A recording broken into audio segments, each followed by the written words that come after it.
the betel box and the borrowed smile. The air in our stilt house was so thick you could drink it. A heavy, wet blanket of humidity pressed in from the rice paddies, carrying the scent of damp earth, night-blooming flowers, and the faint, sweet decay of the jungle. It was a familiar smell, the perfume of life in rural Kampong Chnang, a smell I had known since I was a boy. But tonight, it felt different. It felt suffocating. 1,000 cicadas droned in a relentless, buzzing chorus outside, a sound so constant it was almost silence. Inside, there was another sound, a soft, rhythmic rasping. S-H-H-H-K, S-H-H-H-K, S-H-H-H-K, the sound of silk polishing metal. My wife, Soria, sat on the woven mat in the center of our main room. Her back was to me. Her long, black hair, usually tied up loosely, fell like a dark waterfall over her shoulders, obscuring her familiar form. In her hands, she held a silver box, an old betel box, intricately carved with lotus flowers and coiled naga serpents. It wasn't ours. I had never seen it before in my life. She polished it with a small square of yellow silk, her movements methodical, hypnotic, utterly absorbed. For 10 minutes, I had stood there in the doorway to our sleeping area, watching her. My dinner, a bowl of rice and leftover amok tray, sat half-eaten and forgotten on the low wooden table. A gecko chirped on the wall, a sharp clicking sound that broke the spell for a moment, but Soria didn't flinch. She just continued her work. S-H-H-H-K, S-H-H-H-K, S-H-H-H-K. The sweet, cloying scent of jasmine was heavy in the room. Soria loved jasmine. She wove garlands for our small spirit house every morning. But this scent wasn't fresh. It was the smell of wilting flowers, the kind left on a shrine for too long, a funeral sweetness that turned my stomach. Aun, I said, my voice quiet. In our language, it's a term of endearment, my little one. Soria, Aun, it's late, come to bed. She didn't stop. The polishing continued, the rhythm unbroken. It was as if I hadn't spoken at all. A cold knot began to tighten in my chest. This wasn't my Soria. My Soria was full of light. She would chatter about her day, about the gossip at the market, about the neighbor's new baby. This silence, this obsessive focus was alien. Soria, I said again, louder this time, taking a step into the room. The floorboards creaked under my weight. The rasping sound stopped. The sudden silence was more jarring than the noise had been. The cicadas outside seemed to roar into the void. For a long moment, she remained perfectly still, her back a rigid line in the dim glow of the single kerosene lamp. Then, slowly, she turned her head. The face that looked at me was Soria. It had her high cheekbones, her full lips, her dark, almond-shaped eyes, but it was a mask. A beautiful, perfectly rendered mask of my wife, emptied of all warmth, all recognition. Her eyes were the worst part. They held no love, no familiarity. They held the ancient, patient cruelty of a complete stranger, someone who had seen centuries pass like seasons and had found them all wanting. A slow, deliberate smile spread across her lips. It was a terrible thing to witness. It was a smile of ownership, of profound and ancient contempt. It did not reach her eyes. A low whisper escaped her lips. It was not her voice. Soria's voice was like melody, soft and warm. This was a dry, cracked sound, a guttural rasp that spoke of dust and dry leaves, of forgotten temples and desecrated prayers. The words were Khmer, but an old, formal dialect I barely understood. It said, "He is awake." And then she turned back to the silver box, and the rhythmic polishing began again. S-H-H-H-K, S-H-H-H-K, S-H-H-H-K. I stood frozen, my heart hammering against my ribs like a trapped bird. The humid night pressed in, and I knew with a certainty that chilled my soul that I was no longer alone in the house with my wife. It had started 2 weeks earlier, so subtly I almost missed it. Soria had gone to visit her ailing grandmother in a small village near the old ruins of Sambar Prey Kuk. It was a journey she made twice a year, and I thought nothing of it. She was gone for 5 days. When she returned, she seemed tired, quieter than usual. I put it down to the long bus ride and the emotional toll of seeing her grandmother so frail. The first oddity was the betel box. She unpacked it from her bag, placing it on our small vanity table. It was beautiful, I couldn't deny it. The silver was tarnished with age, but the craftsmanship was exquisite. When I asked where she got it, she gave me a strange, faraway look. "It was a gift," she said, her voice flat, "from an old friend of grandmother." I didn't press. Her family was from an older world, a world of tradition and heirlooms. I assumed it was a keepsake, but Soria had never chewed betel nut. Her teeth were white and perfect. The box had no purpose in our home, yet from that day on it became her shadow. She carried it from room to room. I would find her just holding it, tracing the carvings with her fingertips. And at night, she would begin the polishing, always with that same square of yellow silk. Then came the changes in her, little things. She stopped humming the modern pop songs she loved while she cooked. Instead, a low, unfamiliar tune would sometimes escape her lips, a mournful, ancient-sounding melody that made the hairs on my arms stand up. She, who loved spicy food so much she would cry tears of joy while eating it, started preparing bland, simple meals. Boiled vegetables, plain rice. When I cooked for her, bringing her a fragrant bowl of her favorite beef loke lac, she would just stare at it, a flicker of something I couldn't name, disgust, confusion, in her eyes before she would push it away, saying she wasn't hungry. She stopped tending to the jasmine flowers. The small bush we grew by the stairs began to wither. The garlands for our spirit house, our Rian Tevita, were no longer offered. One morning, I went to place my own offering of incense and fruit, only to find the small ceramic figurines of the guardian grandparents, Ta and Yai, toppled over, lying face down in the dirt. A chill ran through me. No wind could have done that. It was an act of deliberate disrespect. I tried talking to her. One evening, as she sat polishing the box, I knelt beside her. "Aun, what's wrong?" I asked, my voice gentle. "You haven't been yourself since you came back. Did something happen at your grandmother?" For a moment, she paused. She looked at me, and for a split second, I saw a flicker of the real Soria in her eyes, a flash of fear, of confusion. Her lips parted as if to speak. But then her gaze drifted back to the silver box in her hands. The mask slipped back into place. Her expression became smooth, placid, and utterly empty. "Nothing is wrong, Bong," she said, using the formal term for husband. Her voice was level, without emotion. "I am just remembering things." "Remembering what?" She didn't answer. She just returned to her polishing. The conversation was over. That night I lay awake long after her breathing had evened out into a deep, unnaturally still slumber. I listened to the sounds of the night, the frogs and the insects, the distant bark of a dog. Every shadow seemed to lengthen, to twist into unfamiliar shapes. I felt like an intruder in my own home, a stranger in my own bed. And I began to suspect that the thing I was lying next to was not my wife at all. That's when I started having the dreams. They weren't like normal dreams. They were vivid, saturated with color and sensation. In them, I was always somewhere else. An ancient stone courtyard, overgrown with vines.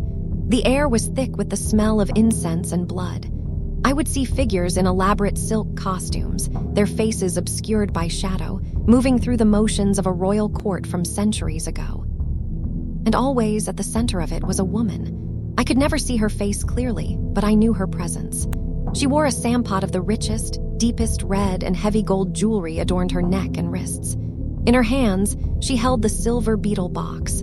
There was an aura of immense power and immense sorrow around her. And rage. A cold, burning rage that seemed to poison the very air of the dream. I would see glimpses of a story. A handsome prince. A whispered betrayal. A vial of poison, dark and viscous. A lonely death in a forgotten chamber. And the betel box falling from her lifeless hands onto the cold stone floor.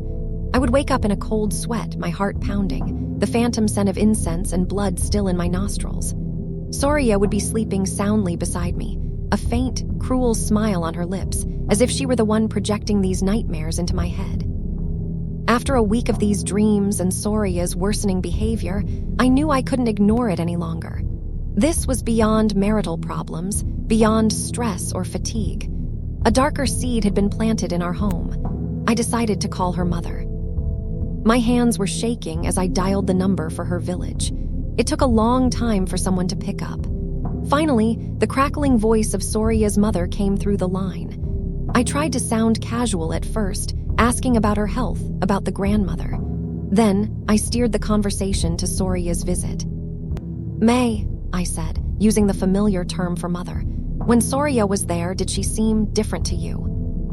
There was a pause on the other end of the line, a long, heavy silence. "Rith, my son," she finally said, her voice low and worried. "Something happened. While she was here, she went for a walk one afternoon. She was gone for hours. We were about to send a search party when she came back, just as the sun was setting. She was covered in mud and scratches. She said she had gotten lost exploring the old temple grounds north of the village." My blood ran cold. The old temple grounds, forgotten, half swallowed by the jungle.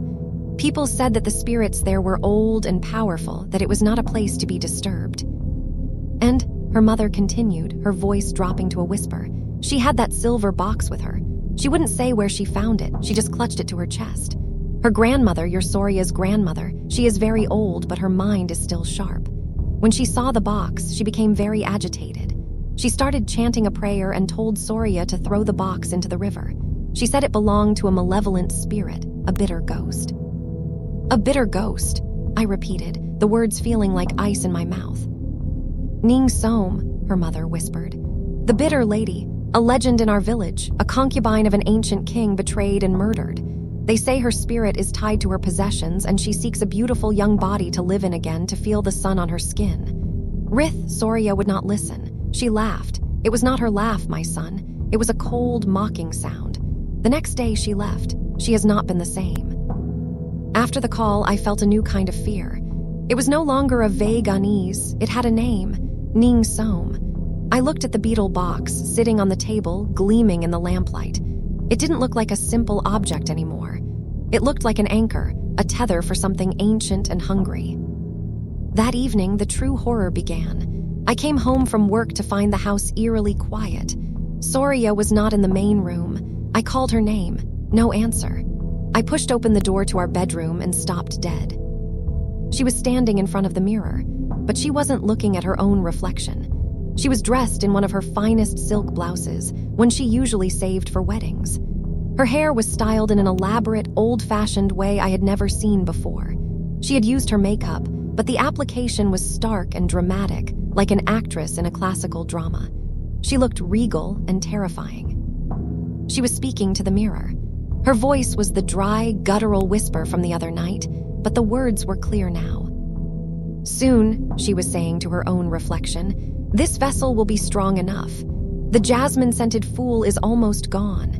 Soon I can walk in the sun again, and I will find the descendants of those who wronged me.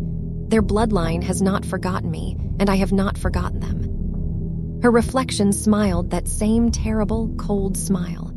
As I watched, horrified, she slowly raised a hand to her face and traced the line of her own jaw, her expression one of critical assessment, as if she were examining a piece of property. "A good choice," the whisper continued. "Young, strong, pretty, it will do." I must have made a sound, a gasp or a shuffle of my feet because her head snapped around. Her eyes locked onto mine. The sheer venom in that gaze made me recoil. It was a look of pure, undiluted hatred, a look that said I was nothing more than an insect to be crushed. "You," she hissed, the word full of contempt. "The husband, you smell of the modern world, of foolishness and disbelief. You are an obstacle." She took a step towards me. It was not Soria's walk. Soria moved with a natural, easy grace. This was a slow, gliding, deliberate movement, the walk of a queen. "Stay away from me," I stammered, backing away. She laughed. The sound echoed in the small room, a dry, chilling sound utterly devoid of humor. "This is my house now. This is my body now. You will learn your place, or you will be removed." She stopped, turning her head to the side with an air of theatrical curiosity. "Or perhaps," she whispered, the smile returning to her lips, "you could be useful, a consort." The suggestion was so obscene, so violating, that bile rose in my throat. I turned and fled from the room, my heart pounding in my ears. I didn't stop until I was outside, gasping for air in the humid night. The familiar world of my village, the sounds of my neighbors, the smell of cooking fires, seemed a world away from the nightmare that had taken over my home. I looked back at our house on its stilts. The lamp was on in the window, casting a warm, inviting glow, a complete and utter lie. My home had become a tomb, and my wife was the ghost haunting it. There was only one person I could think to turn to. Ta Yim, the oldest man in our village. He was a former monk, a man who had seen the Khmer Rouge, who had seen war and famine and spirits. If anyone knew what to do, it would be him. I found him sitting on the porch of his small wooden house, chewing betel nut, the real kind with the red paste and the green leaves. The irony was not lost on me. He listened patiently as I told him everything, my voice trembling. I told him about the box, the change in Soria, the dreams, the whispers, the name her mother had given me, Ning Som. When I finished, he was silent for a long time, staring out into the darkness. He spat a stream of red juice onto the dirt. "You have brought a hungry ghost into your house, my boy," he said, his voice raspy with age. "An arak, a spirit of a place tied to an object. She is not just haunting your wife, she is consuming her, stealing her life, her face, her memories to replace them with her own." He looked at me, his old eyes sharp and clear. "The spirit of Ning Som is a powerful and vengeful one. The legend says her rage was so great that when she died, it could not dissipate. It clung to the last thing she touched with intent, her betel box. She waits in that silver prison for someone to open it, someone whose spirit is weak or whose heart is open. A young woman, full of life, is a perfect vessel for her to drain." "What can I do?" I pleaded. "Ta Yim, I have to save her, I have to get her back." He shook his head slowly. "This is not a simple spirit to be chased away with prayers and offerings. This is a deep possession, an infestation of the soul. You need more than an old man's advice. You need a true Khmer, a spirit master. There is one who lives 2 villages away. His name is Lok Kru Chan. He is unconventional, but he is powerful. He understands the old ways, the bargains that must be struck with the spirit world." He gave me directions, a name, and a warning. "Be prepared, Rith. To fight a ghost like this, you must face it. You must invite it to show its true face. And what you see might break you forever. And know this, the ghost will not leave its new home willingly.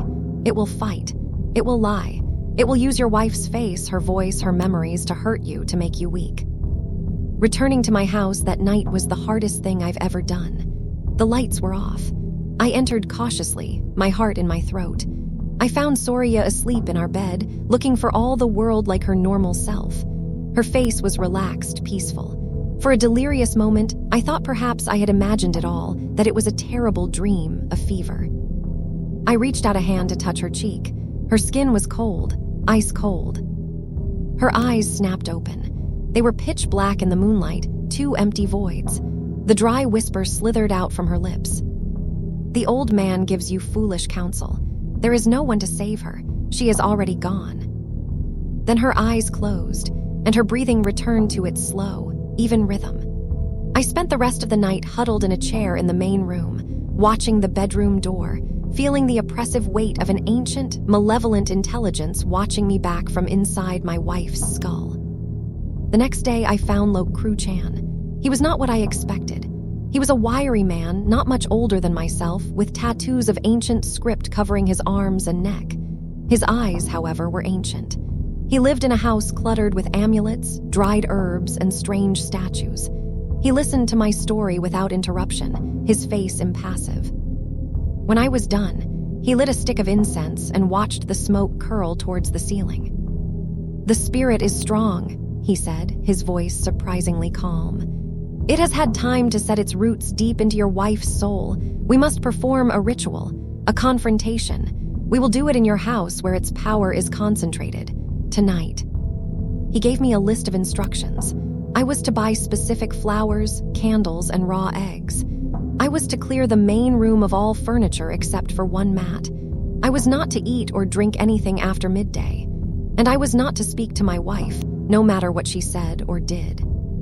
The day passed in a blur of terrified preparation. Soria, or the thing wearing her face, watched my every move. She did not speak, but a smug, knowing smirk was plastered on her face. She knew what was coming. She was looking forward to it. As dusk fell, Lok Kru Chan arrived. He carried a small bag made of woven rattan. He worked with a quiet, focused intensity, creating a large, circular diagram on the floor with white chalk, filled with symbols I did not recognize. He placed candles at 4 points and a bowl of blessed water in the center. "Bring her," he commanded. I went to the bedroom. Soria was sitting on the edge of the bed, already dressed in her finest silk sampot. She looked like royalty. She rose and walked past me into the main room without a word, her movements fluid and graceful. She sat on the mat in the center of the chalk circle, her posture perfect, her hands folded in her lap. She looked at Lok Kru Chan with an expression of profound amusement. The ritual began. Lok Kru Chan started to chant, his voice a low, powerful monotone that filled the room. The air grew heavy, thick. The candle flames flickered wildly, though there was no breeze. He lit bundles of incense, and a thick, acrid smoke filled the house, smelling of sandalwood and something else, something bitter and metallic. He began to speak to the spirit directly. In the name of the ancient masters, in the name of the guardian spirits of this land, I command you, leave this vessel. State your name and your purpose. Soria's head lolled back, and a low chuckle rumbled from her chest. It was a deep, masculine sound that could not possibly have come from her small frame. When her head came up again, her eyes were burning with a cold, white light. "You command nothing, little sorcerer," she hissed, her voice now a chorus of overlapping whispers. "I am Ning Som. I was here before your masters were born from the mud. This body is mine, a payment for a debt of blood." Lok Kru Chan was unflinching. He continued his chant, splashing her with the blessed water from the bowl. Where the droplets touched her skin, they seemed to sizzle, and she recoiled with a snarl of fury. The mask of Soria's face began to distort, her features twisting in rage. "You think your water and your chalk can bind me?" she shrieked, the voice growing louder, more powerful. "I, who dined with kings, I who was promised a throne. I was poisoned in the dark by a jealous rival, my body left to rot, my spirit trapped by rage. I will not be cast out again." The house began to shake. The kerosene lamp swung wildly, casting lurching shadows across the walls. Outside, the sounds of the night ceased completely. A dead, unnatural silence fell. The thing in the circle was drawing all the energy, all the life, into itself. It looked at me, its burning eyes pinning me to the spot. It used Soria's voice, the one I loved, filled with mock tears. "Bong, my love, help me. He's hurting me. Please make him stop." My heart tore in two. For a second, I almost believed it. Lok Kru Chan's voice cut through my confusion. "Do not listen, Rith. It is a lie. It is a mask. Hold your ground." He intensified his chanting, his voice rising to a crescendo. He picked up one of the raw eggs. "I will pull you out," he yelled. "I will trap you in this shell." He moved towards her, the egg held out in front of him. But the spirit was too strong. Soria's head snapped up. "No," she roared, and the sound was like the tearing of reality itself. A blast of unseen force erupted from her, throwing Lok Kru Chan back against the far wall. He crumpled to the floor, stunned. The candles all extinguished at once, plunging the room into darkness, save for the faint moonlight filtering through the windows. The chalk circle on the floor flared with a brief, sickly green light, and then cracked, the lines broken. In the near-total darkness, I could just make out her form, rising slowly from the mat. I heard a dry, satisfied whisper. "A worthy effort, little sorcerer, but this house, this body is mine." I don't remember the rest of the night clearly. I remember helping Lok Kru Chan to his feet. He was bruised, shaken, a trickle of blood coming from his nose. He gathered his things in silence, his face grim with defeat. "I am sorry," he said to me at the door. "Her hold is too strong. She has fully merged with your wife's spirit. To cast the ghost out now might destroy Soria completely." He pressed a small, tightly wrapped amulet into my hand. It was made of blessed cloth and contained, he said, a sliver of a tiger's tooth. "This will protect you. It will keep her from harming you physically, but it cannot protect your mind or your heart." He looked back into the dark house. "The beetle box is the key, but your wife is the lock. As long as she lives, the door is open. I cannot help you further." And then he was gone, disappearing into the night, leaving me alone with my failure. I didn't sleep. I sat in the broken circle, the smell of burnt incense and ozone thick in the air. At dawn, Soria emerged from the bedroom. She was herself again, or a perfect imitation of herself. She smiled at me, Soria's gentle, morning smile. "Good morning, Bong," she said, her voice warm and sweet. "I had the strangest dream. Were we having a party? My head hurts." She looked at the mess in the room, the broken chalk lines, the overturned bowl. A flicker of something ancient and knowing passed through her eyes, so fast I almost missed it. Then it was gone. "Oh, what a mess," she said with a little laugh. "Let me clean this up before I make us some coffee." And that is my life now, days of a hollow pantomime. She cooks, she cleans, she smiles. She plays the part of my loving wife. She is a perfect actress. But there are moments, glimpses behind the mask. Sometimes, when she thinks I'm not looking, I see her standing by the window, her face a mask of cold fury, staring out at the world with centuries of hatred in her eyes. Sometimes, in the middle of a conversation, her voice will dip into that dry, guttural whisper for a single word, before correcting itself. And the beetle box is always near. If I try to move it, to hide it, she becomes agitated, her eyes darkening, a low growl rumbling in her chest until I put it back. I tried to throw it in the river once. I drove 20 kilometers away and tossed it into the deepest part of the Tonal Sap. The next morning, it was sitting on our vanity table, dry and gleaming. So I live with a ghost. I share my bed with a murderer from a forgotten age. I watch my wife's hands serve me rice, knowing that they are controlled by a spirit that wishes me dead. I see her smile, and I know it is a borrowed smile, a beautiful lie hiding an unspeakable truth. Sometimes at night, I hear her humming. It is always the same tune, that mournful, ancient melody from her dreams, or perhaps from her memories. I am trapped. She is trapped. We are all prisoners in this house.